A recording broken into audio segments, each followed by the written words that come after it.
Assalamualaikum warahmatullahi wabarakatuh. Perkenalkan, nama saya Wulan Agviana dari Prodi PAI 2A. Di sini saya ingin menjelaskan materi tentang sejarah para imam mazhab fikih dan metode pada mazhabnya untuk mata kuliah Maqasid Syariah. Masuk ke penjelasan singkat tentang sejarah mazhab. Jadi, Islam sebagai agama yang sempurna telah memberikan pedoman hidup bagi umat manusia melalui Al-Quran dan Sunnah Nabi Muhammad SAW. Namun, dalam perkembangannya, umat Islam menghadapi berbagai persoalan yang tidak secara langsung disebutkan dalam kitab suci.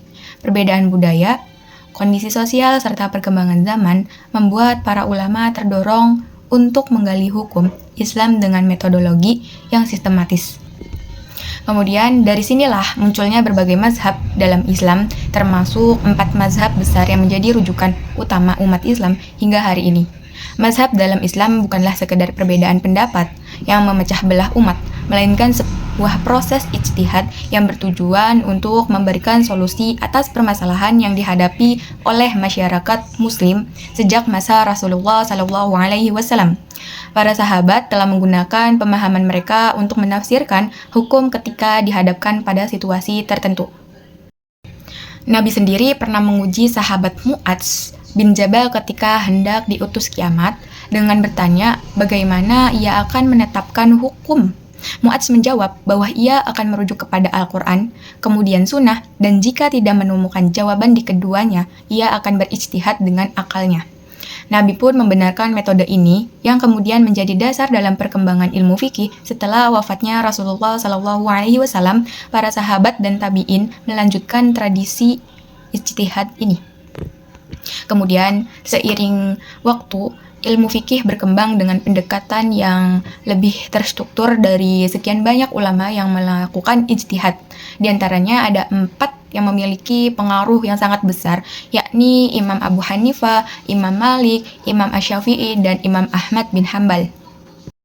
Lalu, mazhab memberikan pedoman dalam menjalankan ibadah, muamalah, hingga aspek sosial dalam kehidupan sehari-hari.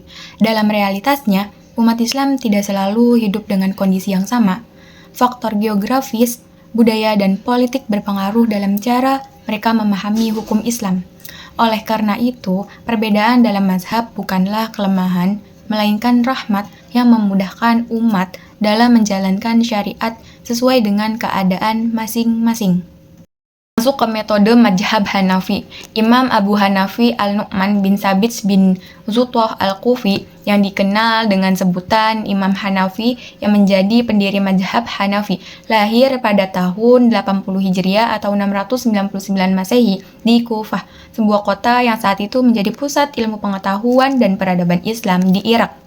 Dalam merumuskan hukum Islam, ia menggunakan pendekatan yang rasional, yang sangat sistematis.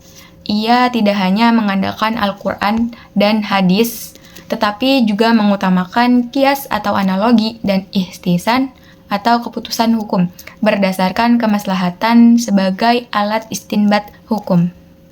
Kemudian metode mazhab Maliki. Imam Malik bin Anas adalah salah satu ulama besar dalam sejarah Islam sebagai pendiri mazhab Maliki. Nama lengkapnya Malik bin Anas bin Abi Amir al-Basri, lahir di Madinah pada tahun 93 Hijriah atau 711 Masehi.